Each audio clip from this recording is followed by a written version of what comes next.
Hey there, Cheesemeisters, and welcome back to the Peach Pod. That would have been Sherry Baby by Frankie Valli and the Four Seasons. That was playing in the Peach Pit when Steve was unveiling his new semester course schedule. Just kidding. That would have been I Know the Game once again by Ray Pruitt. This time on tape, as he and Donna are watching his performance from last week that was cut out of the episode. I don't know. You didn't get. Good It's God. part of the reason why Ray Pruitt is the song every week. One, because I think it's funny. But, Yeah. but two, because if I don't say it, you won't know that you missed it. Like you would have no clue that there was a thing you didn't see. This is bullshit, Paramount. What the fuck is wrong with you? I know it goes beyond them, but yeah, no, true. but it's fucked. Yeah, it was. There was well, we'll get into it. Whatever. Okay. This week, Cheesemeisters. I'm sorry. I am Jeff, and I like to think of myself as being on the cutting edge of cyber finance. And joining me on the other end of the internet, my host. I'm Leslie, and it gives me the heebie-jeebies working with an amateur. Oh, you don't want to. Yeah, you don't want to work with an amateur. Not in Punta Brava. Nope. Which is the brave point of your sword that you have a sword fight with in the middle of this episode. Love it. What a sad man. Yep. Cheesemeister. Wait, me or Carl and Kitty Cavendish? Who's the sad one here? Carl, Kevin, God, poser. Yeah, I know. Alliteration's important, and I like that they stuck with it. This week, Cheesemeisters, we were talking about Season 5, Episode 18, Hazardous to Your Health. Original air date, January 18th, 1995. Punta Brava, Mexico. Did you throw up in your mouth or throw something this episode? Yes. I threw something when David besmirched punk rock. Okay. I threw up in my mouth a little every time an older man acknowledged a young woman. Oh, wait, because like they acknowledge with their eyes and their lips and not with their grabby hands? I mean, sure, one is better than the other, but it's still lascivious and icky, and, you should all consider why you are the way you are. Yeah. Well, I mean, I want to know so much about why Jonesy is the way he is. For real, though! Yeah, this man has a backstory! I would watch the shit out of a Jonesy PI show. They should have done it. From the beginning of the episode, when he's curled up and clearly having some night terrors, probably why that woman left, because he must have started screaming and she went, nope. Yeah, no kidding. I can't help this man. The past trauma of Jonesy. Like, I mean, that woman was so freaked out, she left with one shoe. I know! And those shoes are heels. So you can't, you're walking. Well, and it looked like she was holding one, which I'm like, girl, if you're walking barefoot, you might as well have just chucked it. Get rid of the shoe. Yeah, there's no need for it. Yeah. So this episode is great, and I love it. It's something. It's some silly bullshit. All right. So here's what happens in this episode. Val comes over bringing scones. No notes. Keep doing that. Everybody likes scones, except for Larry David. He likes scones, but not the ones at Mocha Joe's. They're too soft. Oh my God. Yeah, that's why he opened up Latte Larry's next door. It was a spite store. What? You didn't watch the whole season with Mocha Joe's and Latte Larry's? Yeah. I haven't seen any of Curb Your God. Enthusiasm. It's so great. It's one of the later seasons.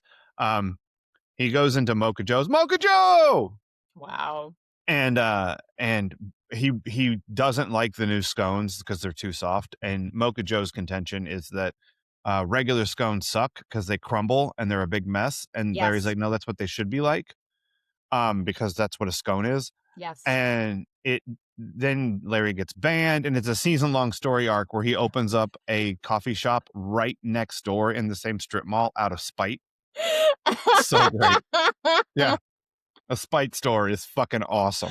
I love that. Yeah, it's so great. So anyway, she brings scones. And she's like, Dylan's like, fine, thanks, I'm leaving, you got to go. And Val is like, did one of us women do it again? Did one of us show up at Dylan's house while he was actively fucking someone else? Because it keeps happening. I mean, it happens to like Iris showed up and did it. I think Kelly showed up and he was like licking the neck of a hooker or whatever. Heroin chick. Yeah. Um, uh, Steve showed up and Val was there. I mean, it just keeps happening. People just keep coming up to Dylan's house and knocking on the door. And whenever Dylan's like, it's a bad time, they're like, oh, fuck it. Fucking. Yeah. And he's like, fair, but not this time. I'm leaving town. You got to go. We got to go. And she's like, where are you going? He's like, none of your business. Fuck right off. Got to go. Yeah. Leave. And also, you probably have scones in there for other dicks. And she's like, rude. You can't put a scone on a dick. That's right. Fall right apart. Yeah, maybe if you get it to balance, like a,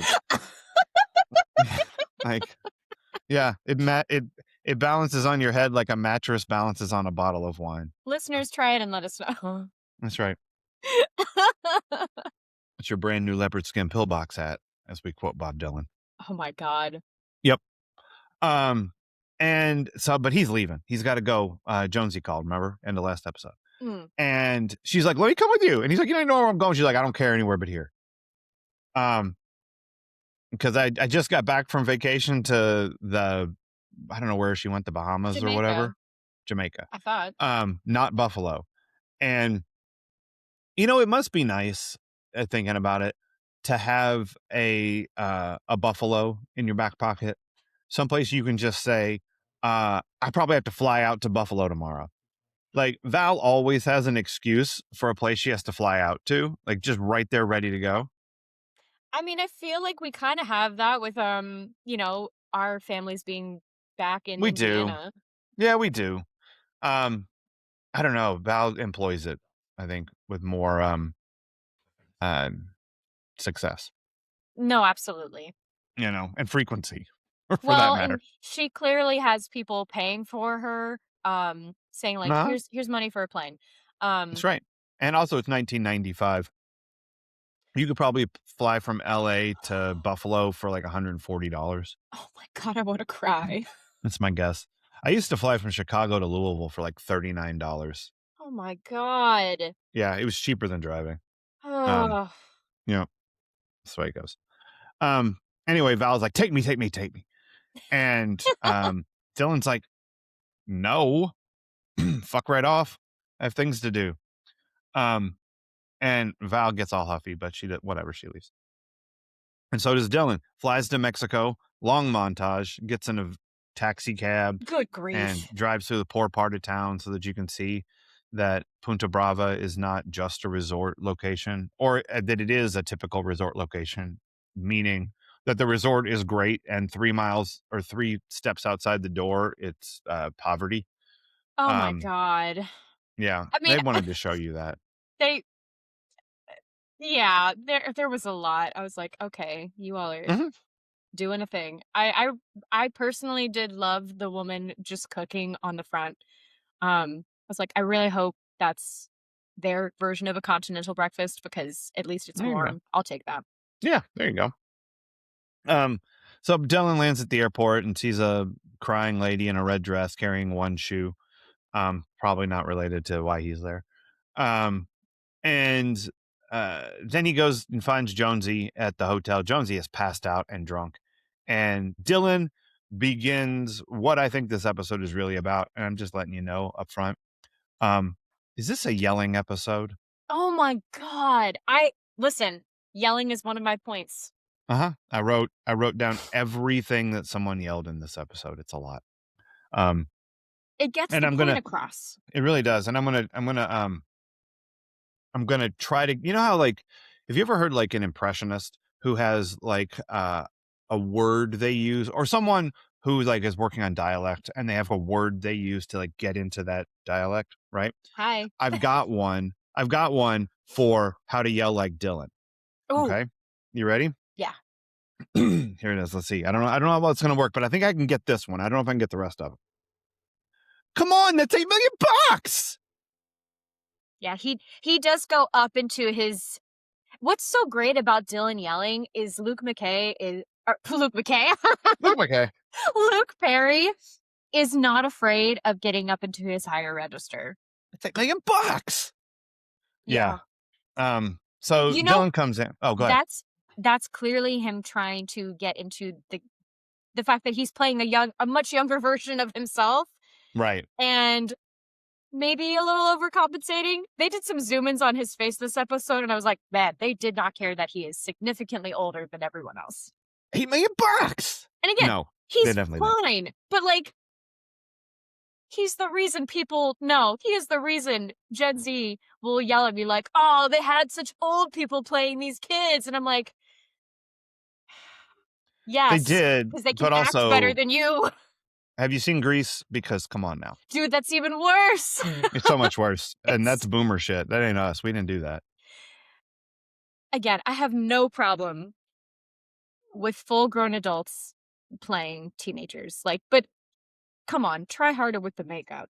I know. Hello, fellow teens. Yeah. Um, yeah, that's what we got. Um, so yeah, he yells at Jones. He kicks the bed. Jonesy yells at him. They yell back and forth at each other. Turns out that Jonesy's Chippy, whatever he calls her, who he Twinkie. was going to use to like really get the plan going. She left, and Jonesy's very upset. And so Dylan's going to call Val, but they don't know that yet. So they go out to reconnoiter. He's like, I want to see them. Where are they?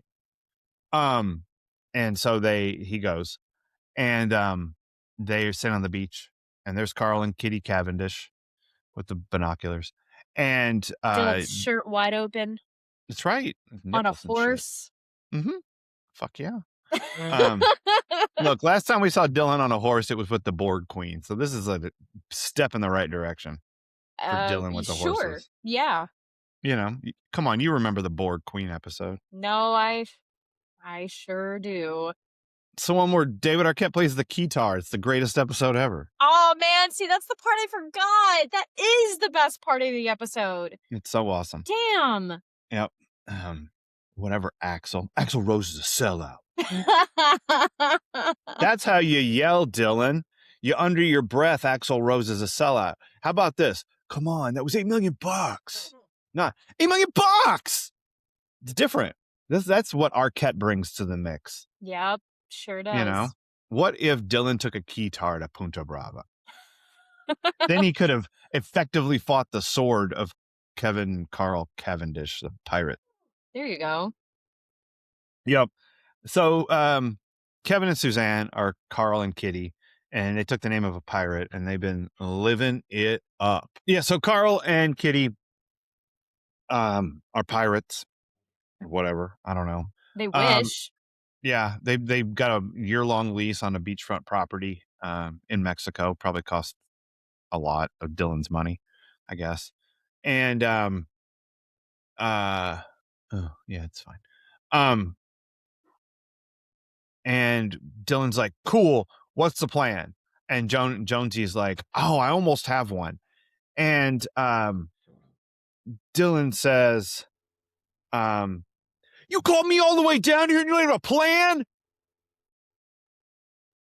Because he likes to yell. That was almost Pam Zekman. It was almost a Pam Zekman yell. You called me all the way down here for a one-arm plan? Where's the one-arm plan? And he's like, look, I had a problem.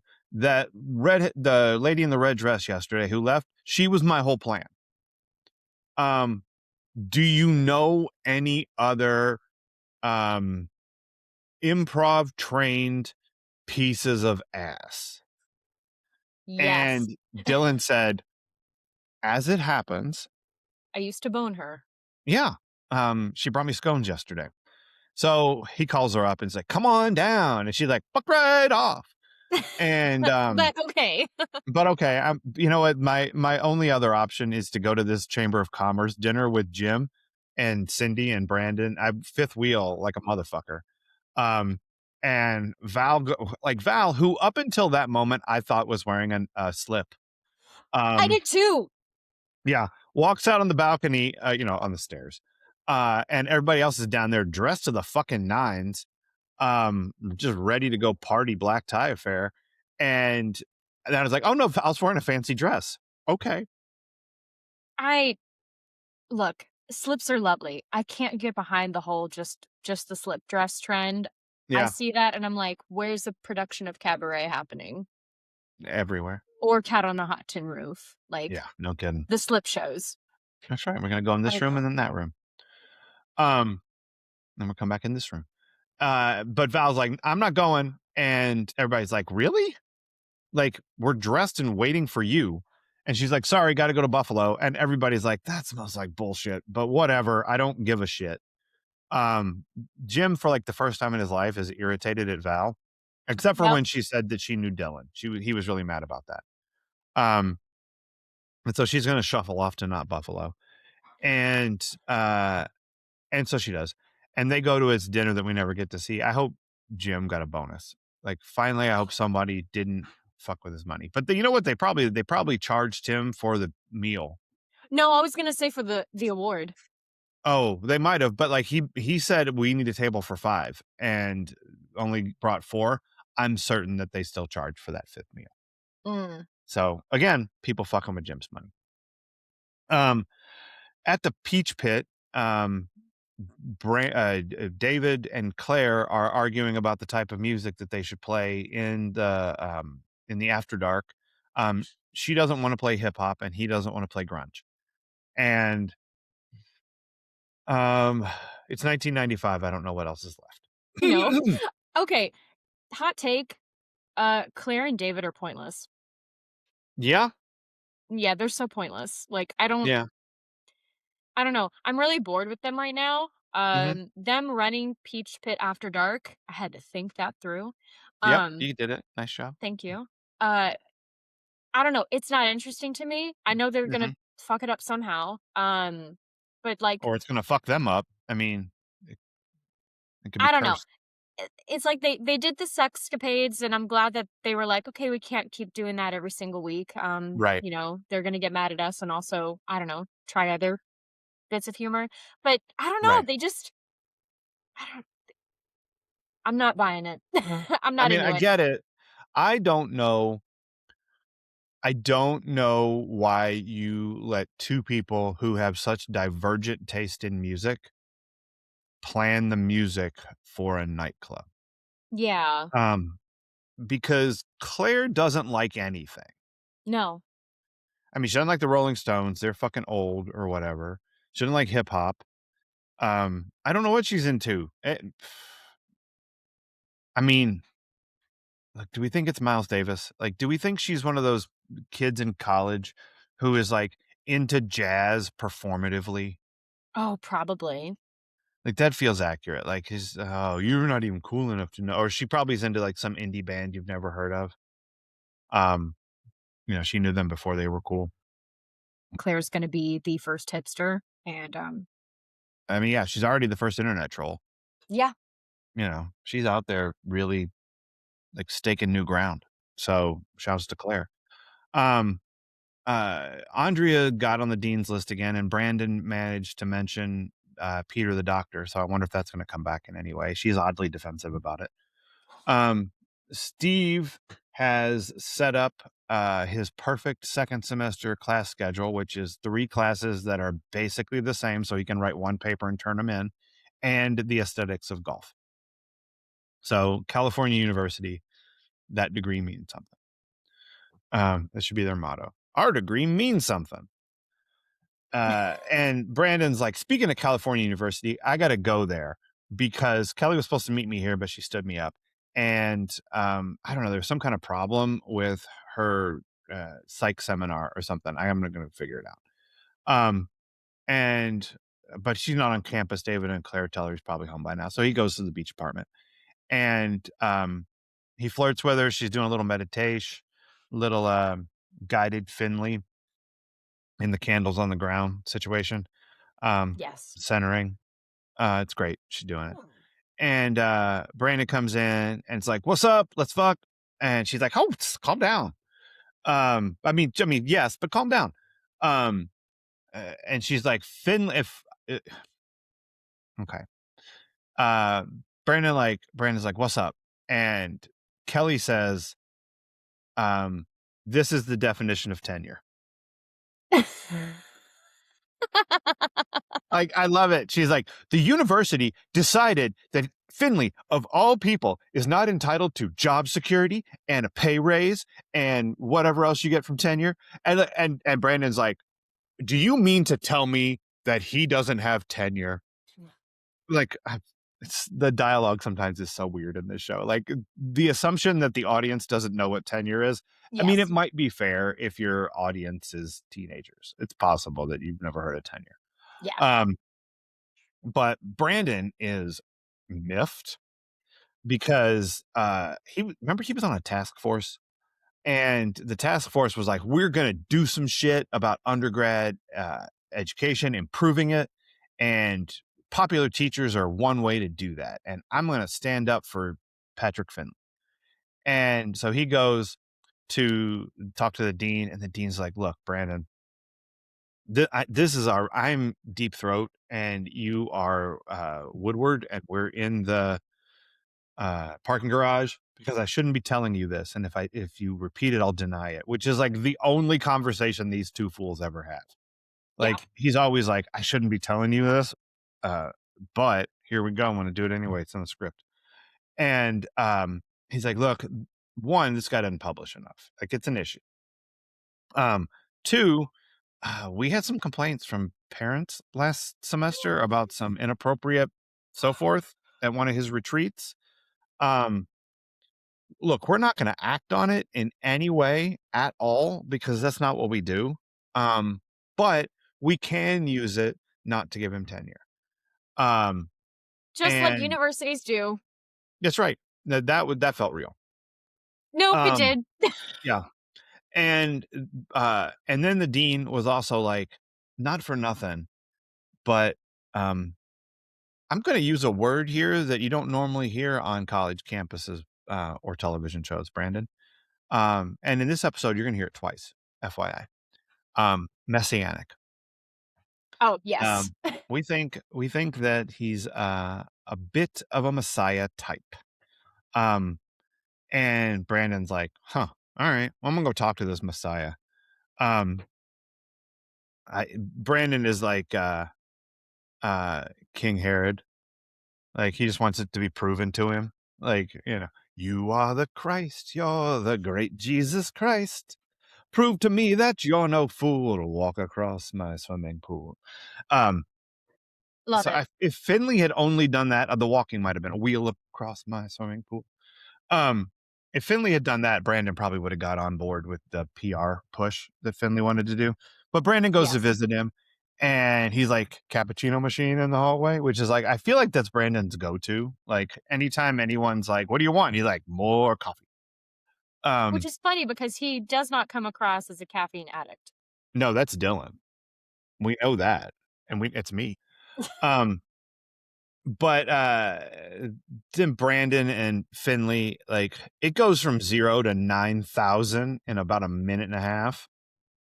Yeah. And uh uh, Finley's like, "Great, we like each other. Let's get down to business."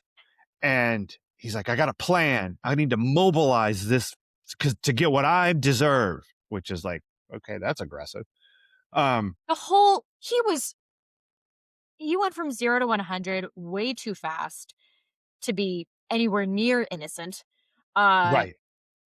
and yeah, was just so aggressive. I immediately was turned off. I was going to give this man the benefit of the doubt cuz I'm Yeah. a fool like everyone else, and immediately was like, "Nope, I'm done. I don't like Yeah. you. You remind me of too many teachers.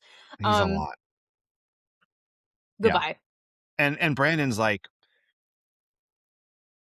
he doesn't give the Mrs. Teasley finger tent. Let me get this straight, Mrs. Teasley. are you saying that uh, if it wasn't for this shooting, the Shaw kids would be welcome here? Like Brandon, like he's got a plan. He's ready. The same. It's a say. It's Brandon is Brandon. Um, and he's like, I think there's some validity in answering your critics. And Finley's like, the fuck do you mean critics? I ain't got no You mean critics. allegations? Yeah. And he's like, what's next? And he wheels around all angry. Oh, And he's like, what's next? My classes are described as cults. I'm crucified as a heretic. You all make me sick. Get out. Again, yelling. yes. And Brandon's like, fuck, that escalated quickly. Brick killed a guy. Yeah. And so he leaves and goes to visit Kelly. And Kelly is like, I heard that you antagonized my new boss who just hired me. I'm very excited about it. Brandon, before when I said you were what Finley would call a rough beast, really what you are is an extern and probably a negator. Good God. Yep. The jargon. Uh-huh. Yep. And so all of that is it feels not good.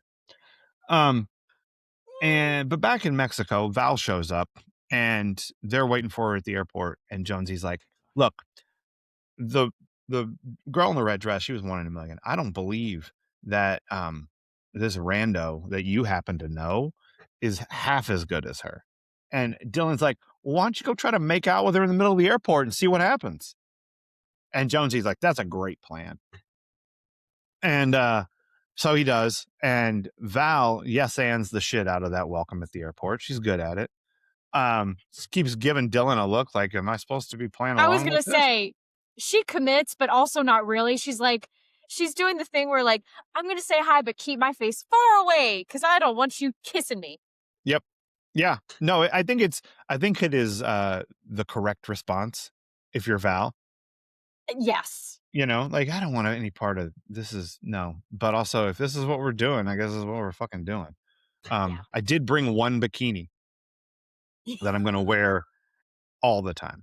And again, cool. I'm a Enough. fan. I like that bikini. It's a good look. And so Jonesy's like, oh, this chick's with it. All right, let's do it. Here, Jeeves, take my look for all of Jonesy's professionalism, right? That he keeps telling us about. And for like that he's the guy that the government calls when the government can't handle their own shit. He's a little bit like the A-Team. Don't get me started, but he is. And but for all of that, he is terrible at giving code names. Oh my Like God, yeah. you can't look, use some imagination, Jonesy. Like if you're gonna make Dylan be your butler or your valet, do better than Jeeves. Just do better. I mean, Like is Ask Jeeves even around yet? probably not. No, although close. It's a couple years away. Yeah. But everybody knows it's bullshit. If you call him Jeeves, everyone knows he's not really your valet. We know it's. I would have rather you went with Rochester.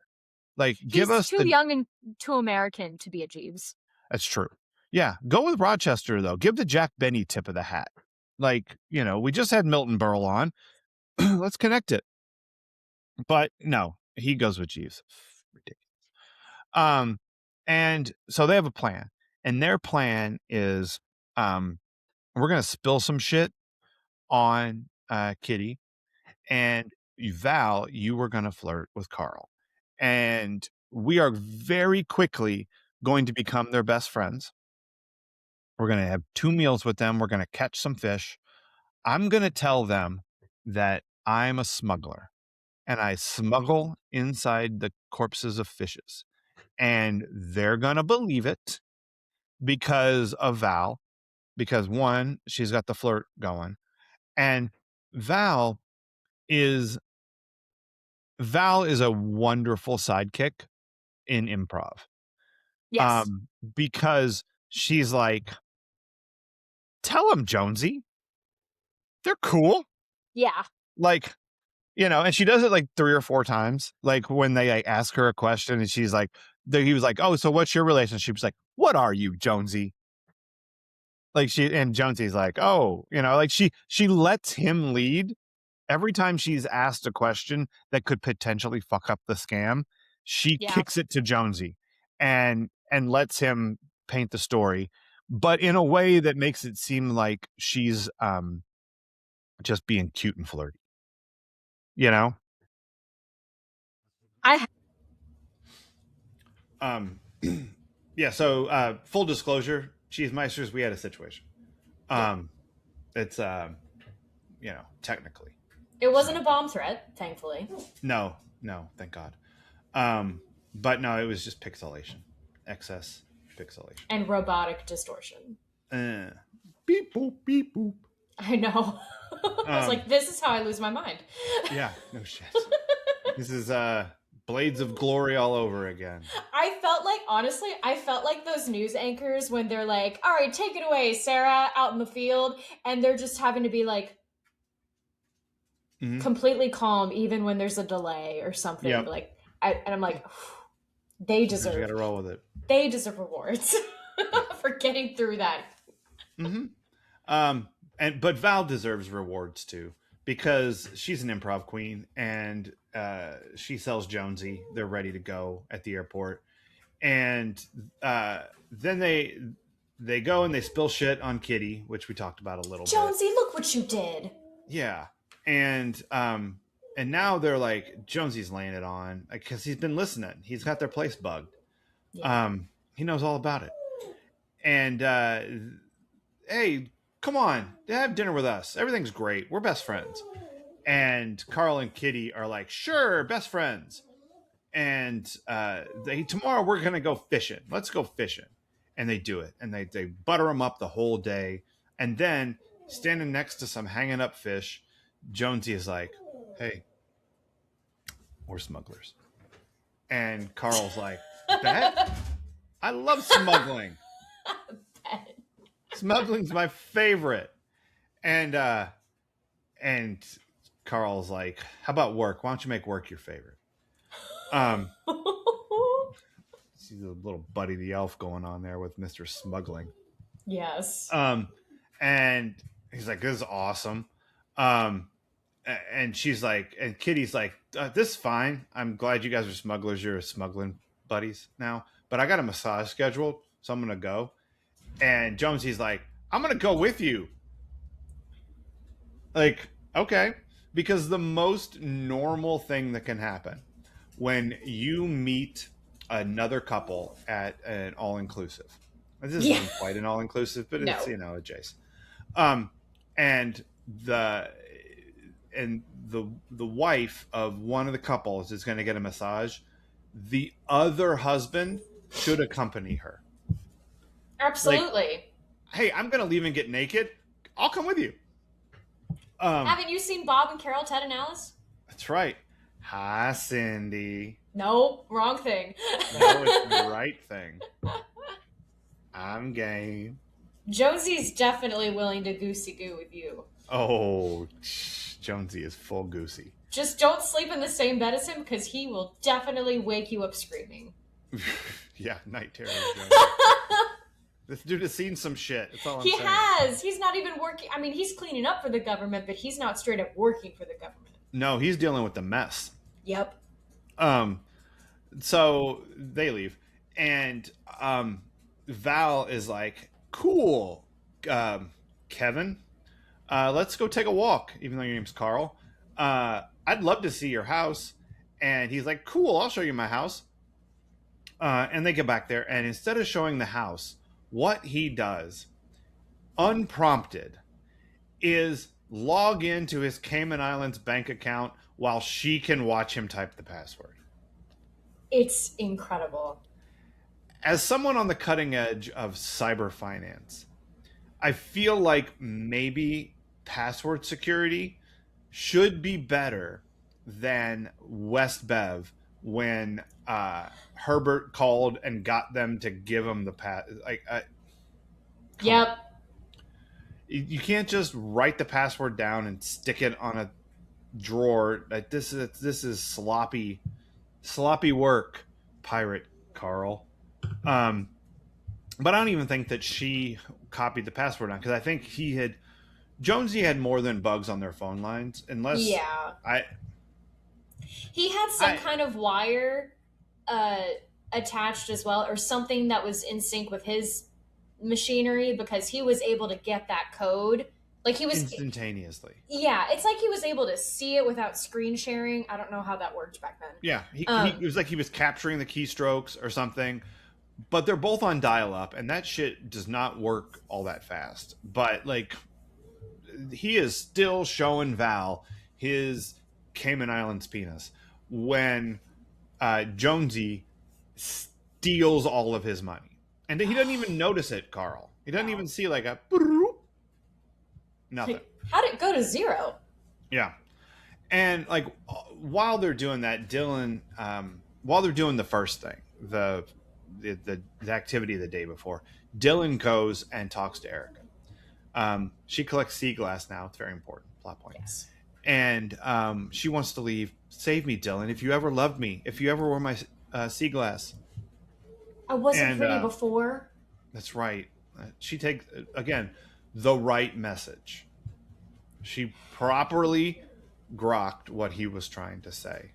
Oh, you complimented me? I must have been trash yesterday. She's that fork. She's forky. Trash. Yep. But in her defense, like, Erika's got to have some issues because she's been fucked around a lot here by her mom. But Dylan wants to so he's like, we got to save her after Jonesy steals the money. And Jonesy's like, you didn't tell me that was part of what I was supposed to be planning to do. Fair point, Jonesy. Yes. Also, there's nothing they can do. Like, she's not going to live with him. He's not going to be her guardian. This is nuts, and I'm not really looking forward to see how they resolve it, because I'm sorry to this child actor. I'm tired. Yeah. I think you were too. Yeah, the writers had no plan. Dylan had no plan. Jonesy had no plan. No one had a damn plan to get this child out of there. No.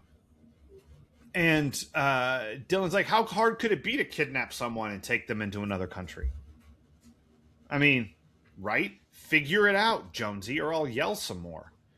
And Jonesy's like, this is not as easy as you think it is, knucklehead. You're a fucking amateur.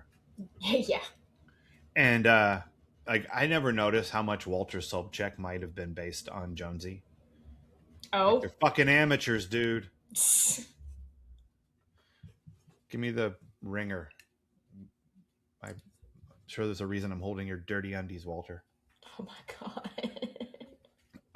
Yeah. Anyway, Jonesy didn't want to get dead working with amateurs, so he leaves. And Dylan's like, all right, we got a new plan. It's called this. And so Val goes over and tries to distract them by going to lunch with them, which they had already planned.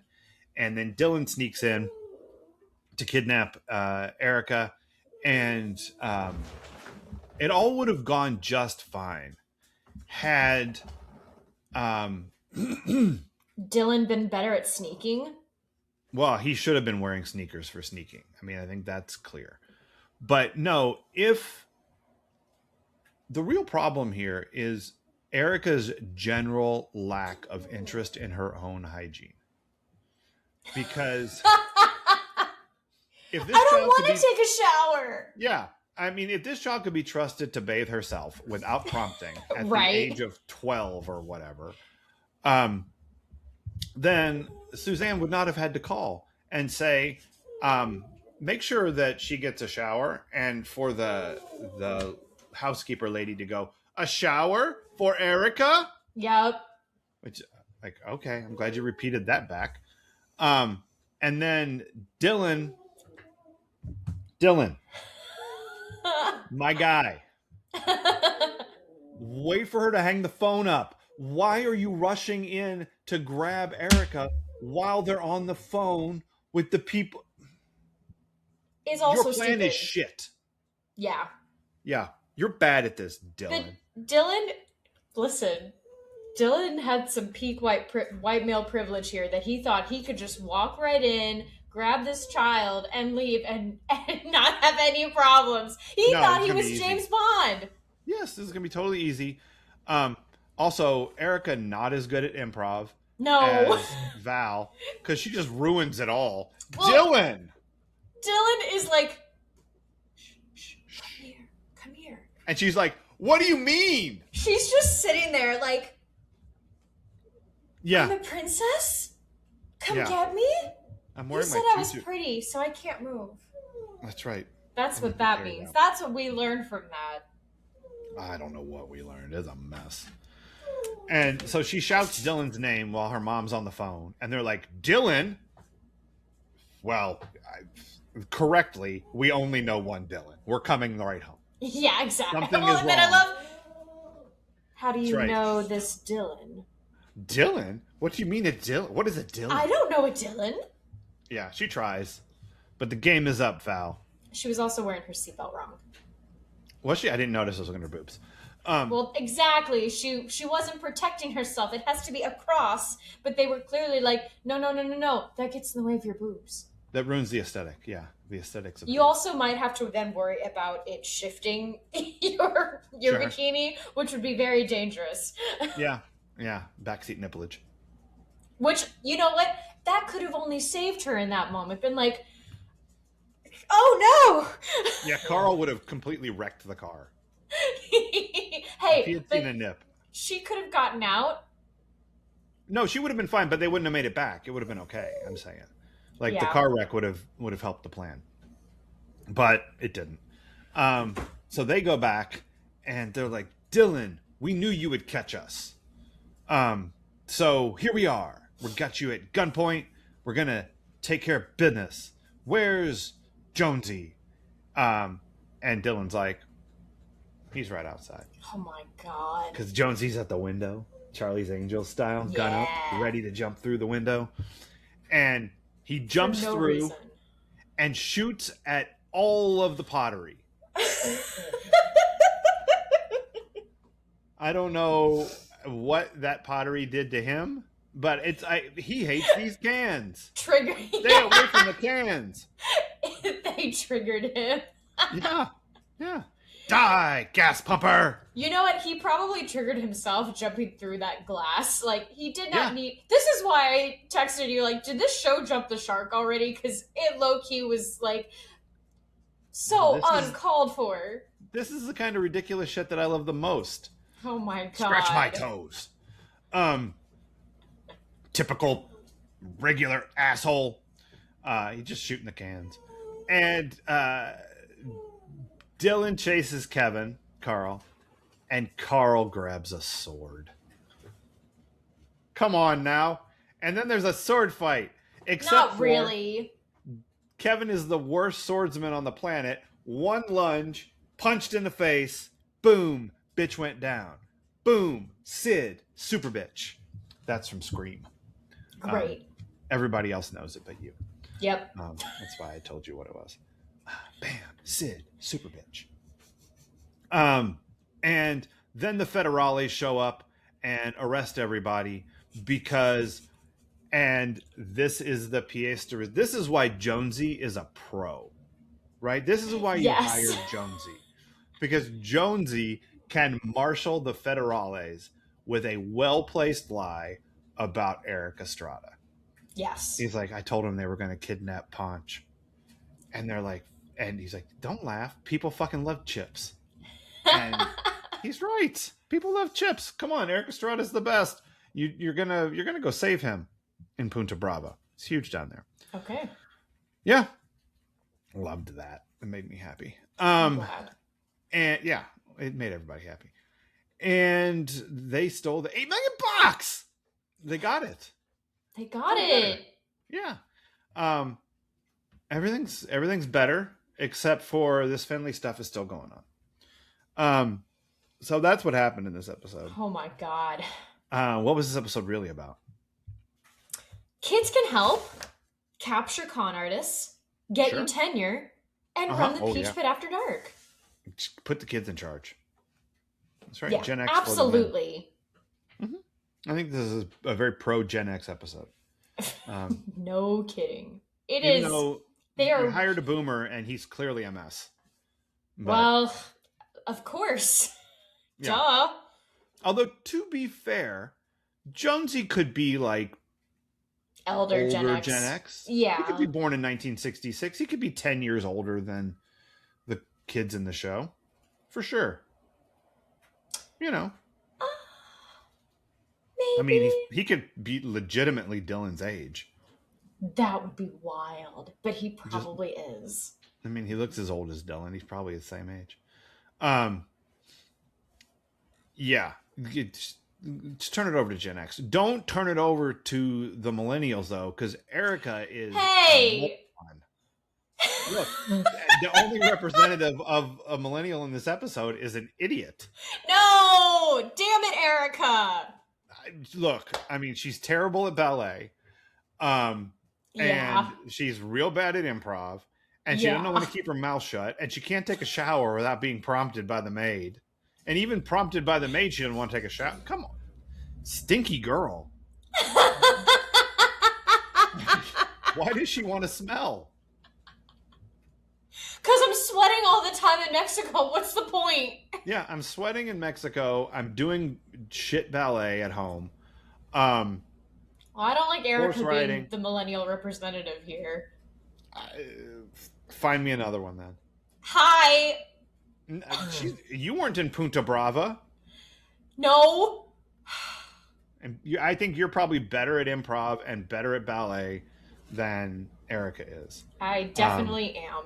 I think you're worse at collecting sea glass. Well, I haven't had a chance yet. The Hudson River's right outside my window, so we'll see. Give it a try. I think there's no way that could go wrong. I'm sure I will find some kind of glass. Yeah, exactly. Yeah, cut yourself. Be careful. Broken bottles of... let's see. Let's make it Modelo in honor of Punta Brava. There we go. Making a Mexican beer. All right. I mentioned this earlier, but is this a yelling episode? Listen, I wrote, yelling gets the point across. Oh my God. This con better work! That's right. You've been poisoned against me. Yeah. And I don't want to shower. I know. She's awful. Ridiculous. Dylan yells to wake Jonesy up. Get the hell up! Yeah. And then when Jonesy tells Dylan that the redhead left and Dylan threatens to fire him, for what I'm paying you? And then Jonesy, who's tired of getting yelled at and is a little bit hungover, don't you cop attitude with me. No attitude! She's yelling at people. Cop. It is, totally. And Dylan wants to know it. He wants to see it. I want to know it. I want to see it.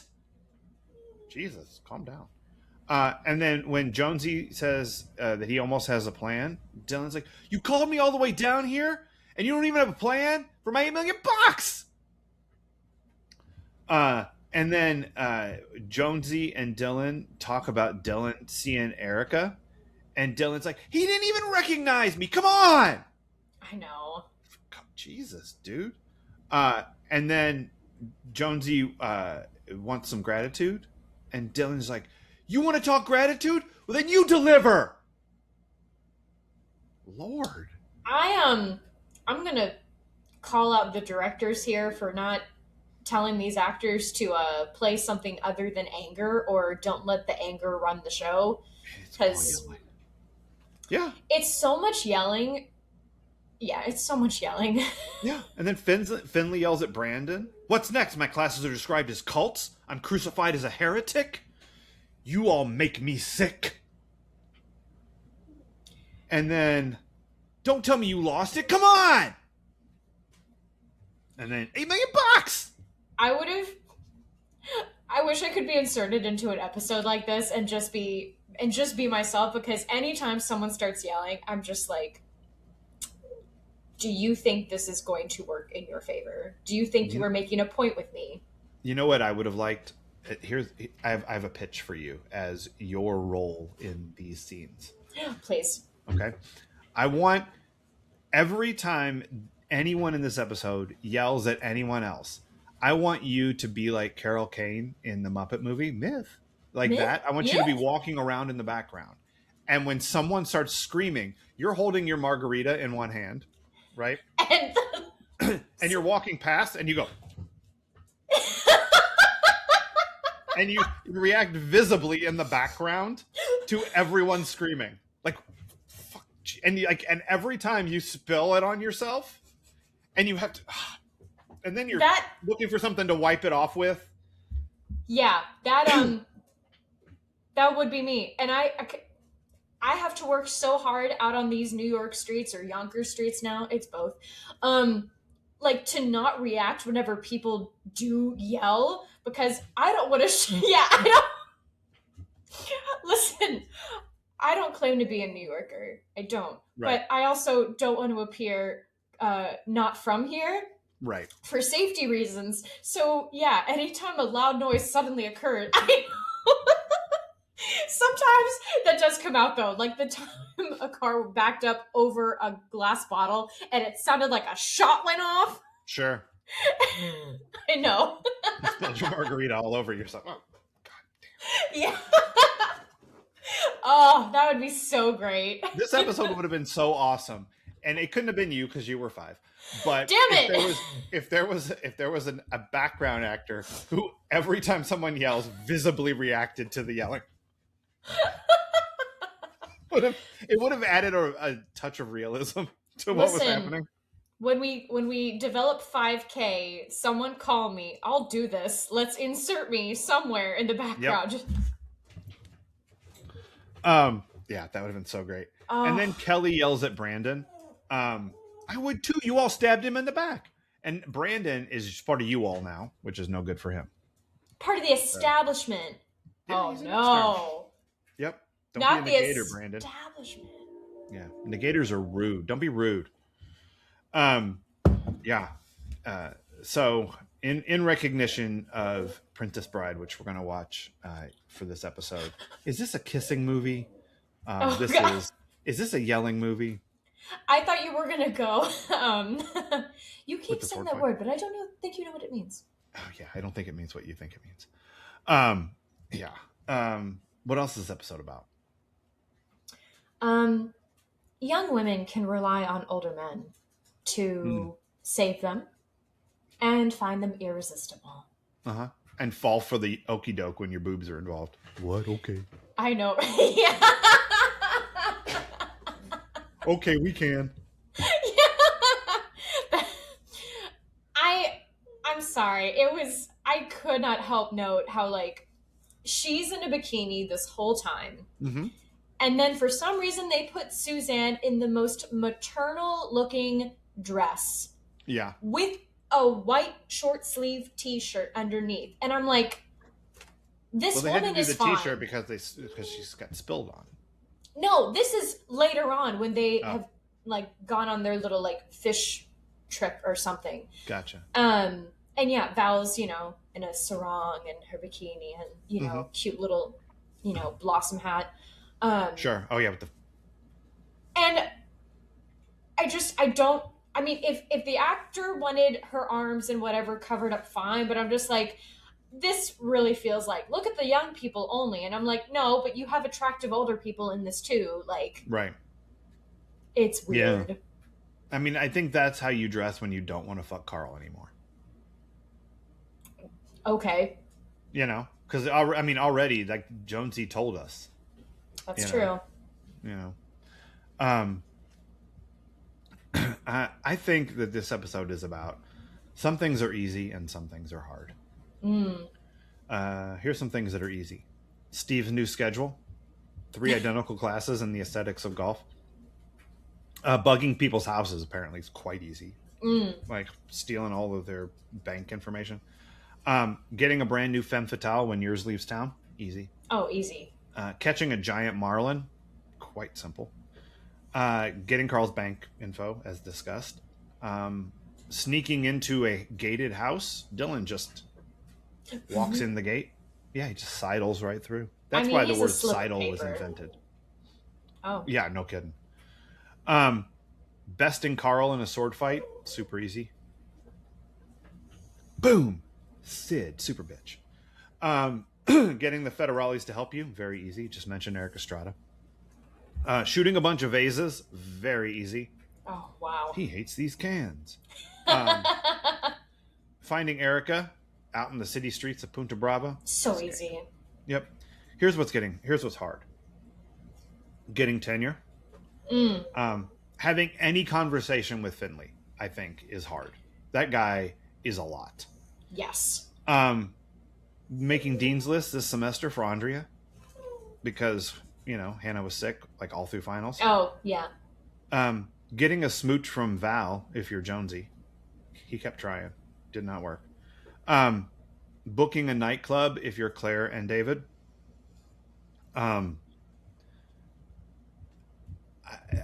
There's just a lot of things that were really hard. It's just... I don't know. They overcame it. Yeah, they did. They did. Thank God. Proud of them. I don't know if this is what this episode is about, but as we were talking, I realized, oh my God, Val could be Carmen Sandiego. Ooh, up, doop-a-doo-way, doo-up, doop-a-doo-way, doo. I mean, she's really good on the fly. She could definitely benefit in a life of crime. Yeah. She flies around the world from Kiev to Carolina. Yeah. Yeah. She's a sticky-fingered filcher all the way down to Belize. Yeah. She'll take you on a ride on a slow boat to China. Tell me where in the world is Carmen Sandiego? The Warrant. I love that show. Yeah, I agree. I think it's about knowing when to leave and when to stay. Oh, yeah. The woman in the red shoe, she knew to leave. Oh, yeah. Dylan and Val, they both leave LA like the second Jonesy calls, they know. Brandon leaves Finley's office the minute things get super fucking weird. Same. But Jonesy knows to stay. Yes. He says he's going to leave, but he stays. He hangs out. He wants to. Because those kids are going to die without his help. Yeah, they have no plan. No doubt. Okay, I call bullshit on Val not having a high threshold for pain. That's probably true. My kinky queen? Mm-mm. Yeah. No, she's like, give it to me. She's good. Yeah, exactly. She's like, yeah, threaten me with a good time. I can't remember. Oh, I know who it is. There's someone. There's someone who used to play Survivor who's, I don't know if it's her online handle or the name of her podcast or something, was called My Safe Word is More. Yeah. I need to meet her. I don't know. She was kind of a nasty person on Survivor. No. I don't know if she got less nasty, but she was pretty nasty 20 years ago. Okay, never mind. But My Safe Word is More, I think, is solid. And I think applies to Val. Anything else this episode might really have been about? No. All right, Val's trauma response.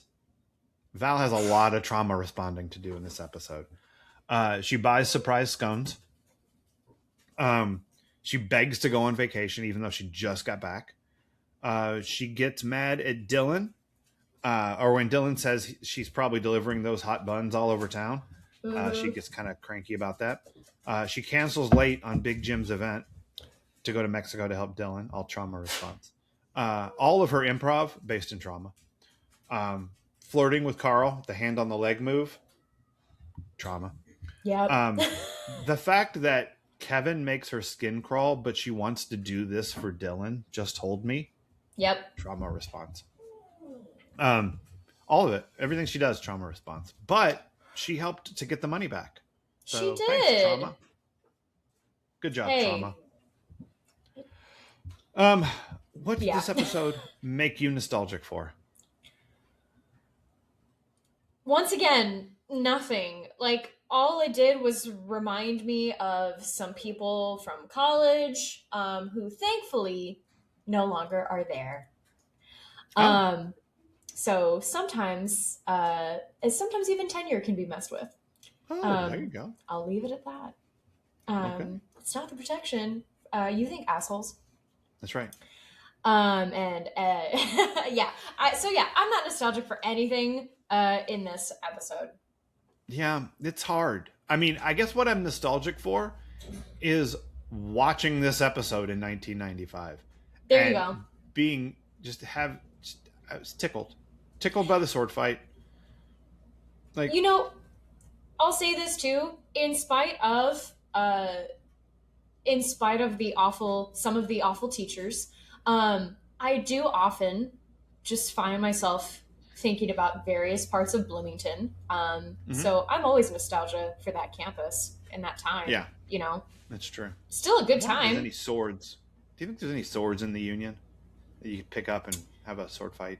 Somewhere, except it's probably going to be like in Pirates of the Caribbean when she goes to grab the sword and pulls out it doesn't come out of whatever statue it's involved in, and she just pulls down the whole mantle. Probably, yeah. I can't think of what I'm nostalgic for here either, because there's not a whole lot of, like, I've never been to Punta Brava. It's probably not a real place. I've never gone deep sea fishing. Although last time Laura and Liam went down to Florida, they did go deep sea fishing with my mother-in-law and her brother, and Grandma got real seasick. Oh no! Yeah, she did not have a good time. Oh, poor Grandma. Yep. So Liam was like, "Yeah, Grandma puked everywhere." Oh God. Yeah, poor Grandma. So I don't know. They're going back soon. Maybe more fishing. Hard to say. I've had good times on the beach. Yeah, beaches are nice. Yeah. I played soccer there one night through a boombox at a karate guy. Okay. What? They rode their motorcycles down and they tried to talk to Allie, and I was like, "Don't be rude." And then she kicked the ball and he had to go chase it. It was a whole thing. Karate Kid. Oh wow. Okay. Come on, you don't remember the great beach party scene at the beginning of Karate Kid? Nope. All right. Guess which movie is going to be our first rewatch? You got to know more about the Karate Kid than you do. Who is your Steve Sanders Memorial Worst Person of the episode? Finley. Fuck right off. You are, again, anytime someone immediately starts fighting against accusations that hard, I'm like, ooh, there's a bearing of truth. Yeah. And you don't know how to lie better. No, he reacts strongly. Yes. And listen, I'm gonna trust Dean Whitmore. That's my guy. Yeah, it's better off than Finley, I think. But Kelly seems to really like him, so there's probably nothing wrong here. She's really good. She's sick with abnormal psych. She's a good judge of character. Yeah, okay. She was, and then everyone made her question it, so now she's like, well, fine, I'll just trust anyone. That's right. You burned it out of me in a fire. I trusted a lesbian, and look where it got me. Oh, God. Right? I mean, she's got trust issues. What are you going to do? All right. I think we did it. Yeah, I think we did. All right. So join us here on Friday, Cheesemeisters, when, because of the sword fight, we are going to watch Princess Bride, which is a movie I haven't seen in a little while. I mean, I've seen it a million times. I fucking love it. You've seen it? Crazily enough, I've only seen it once. You're in for such a treat. And I'm pretty sure that was... I know. I'm really excited. I liked it. Yeah, but I'm very excited to have a stronger reaction because I think... I don't know. I think I was jaded when I first saw it. I liked it, but not as much as everyone thought I would, and maybe that ruined it a little. But no, I'm excited to rewatch it. Yeah, it's pretty great. Like, there's just I'll admit now, the thing that threw me off, I didn't like Fred Savage. He's barely in it, but I hated that kid interrupting the whole time. I was like, who the fuck wrote this? This is a kissing movie. I love Fred Savage. Yes, you asshole. They're both hot. And his grandpa is fucking Columbo. Come on. We get more Peter Falk in our Wait, lives. what? Yeah, the grandpa is Peter Falk. I mean, I didn't know that at the time. You might not have. Yeah, you might not have. But it's pretty wonderful. So we're going to watch that. So join us here on Friday for that, Cheesemeisters. And then join us here next week when we watch Season 5, Episode 19, Little Monsters. I don't even remember what that one's about, so I'll have to go look it up. So I mean I know what we're getting into here, but The titles aren't always great indicators because, like, this one, hazardous to your health. I'm like, I thought there would have been more smoking. yeah, more smoking, just more bad choices. Slightly longer sword fight. Like, yes. You know, like, yeah. I don't know. You want, I don't know, just keep Erika Estrada out of your mouth. All they give us were scones, and I'm like, you will never take scones from me. I know. I would like scones, except for I'm going to go have brunch, and there's too many good things on the menu, so I'm not going to have a scone. Well, yeah, no, gotta get something at least with eggs. Maybe. We'll see. There's a lot of good stuff going on. Anyway, I'm lunch focused now, brunch focused. Same. That's the way it goes. All right. So until then, Cheese Meisters. Bye. Bye.